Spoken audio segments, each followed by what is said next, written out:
That face, that innocent little face. I want her to know that I was waiting for her to come home, and I still am. And that all the years that she's been gone, I never forgot about her. For decades, those big brown eyes staring back at strangers from missing and exploited children's posters. And for decades, haunting every moment of Joe Tyner's life. He was a mess. He'd be, crying and just, a wreck. So, and there's times he's had to miss work because he just couldn't do it in the morning. It's been more than 20 years since Joe's ex-wife fled the state with the couple's youngest daughter, Bethany. She was just 3 years old at the time. Last seen here at the Watson Mobile Home Park in Chickasha, where she lived with her mother.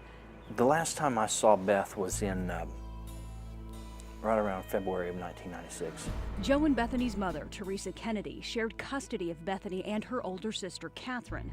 But one cold February day, more than 20 years ago, Teresa took off with Bethany, leaving Catherine behind with Joe. They haven't been seen since. Joe tracked them down to Oak Harbor, Washington, where Teresa had family. Joe hired an attorney and sued Teresa for full custody. But the battle was just beginning. I called up there looking for her and tried to get in contact with some police. And, back then, you tell the police, this is what happened, and I have a court order, and you're talking to someone in a different state, and they say, number one, she didn't commit a crime in our state, and number two, it's a civil matter. After miles of legal red tape that stretched clear across the country, an Oklahoma judge finally granted Joe full custody. But that's all he would get. So I flew to Washington on January 1st, 1997, and waited, and waited, and waited. She never showed up. How long did you wait? I probably waited 12 hours. Joe drove straight to the police department, where once again he got the same disappointing response. And you know what they said to me when I walked in there with that court order? She didn't commit a crime in our state. That's a civil matter, not judged from our state. And finally, I just had to leave without her. Years passed, and then a phone call. I get a call from a detective. That detective, Corey Brewer, newly appointed to investigations at the Chickasha Police Department. When I was handed the case, I was handed a binder about 4 inches thick, and started reading through it, stuff like that. No DNA had ever been taken from the father or any family members or anything like that. We met, and he collected my DNA. And for the past 8 years, Brewer's worked with the FBI, weeding through hundreds of leads. He's since been promoted and moved on from investigations, but not Bethany. Your adrenaline gets going, and then it stops. And I guess that's one of the reasons it's so close, so dear to my heart, this case is, just because of the fact that I'm so emotionally involved in it. I get those highs and lows just like Joe does. So many possible sightings, so many potential leads, only to be let down. Until now. Out of the blue one day, Joe got a Facebook message from a young woman who saw Bethany's photo on a missing child poster and realized it looked eerily similar to a photo of herself as a child. And so were other details that only the real Bethany would know. The young lady, she said, I have this birthmark.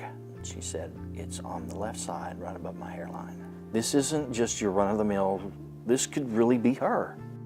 Very, very striking similarities, facial similarities. And an adoption. The young woman claims she was adopted and has problems getting employment because her social security number doesn't match her birth name.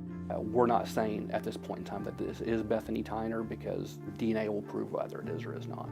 The young woman, in her early 20s, just like Bethany, submitted a DNA sample to investigators, and now they're waiting on the results. So what happens if it is her? It's a good question. Obviously, we will take her out of NCIC. We would have a lead on who gave her up for adoption, and we would go from there. In the meantime, Joe continues to correspond with the young woman who could be his daughter. It's a very complicated feeling, but at the same time, understanding that may not be her. So then getting that switched off to where, well, it may not. But yet, she is a person, and she's somebody's baby. Those rush of raw emotions, buried beneath years of guilt and pain, not only brought out hope, but something else. When I went to get Bethany, and she didn't come home, I put these in a box and I taped it up. Christmas gifts for his 3-year-old little girl, tucked away for years, untouched until now. These were her gifts that I got for her, and I have not taken them out of the box. These are treasures to me. And I want to be able to hand her this box and say, oh, by the way, I know you're not 3 years old anymore, but here's your Christmas gift. And by the way, I never forgot about you. And I've thought about you every day since. That's what's in the box. And see, I tried to come get you. There's the ticket. The toys now dated, Bethany now grown. If this is her, this will resolve a big issue in my life. But it doesn't replace her childhood. But there's one thing time hasn't touched. Somehow, I'll work through that, and we'll work through it together if it's her. A father's love.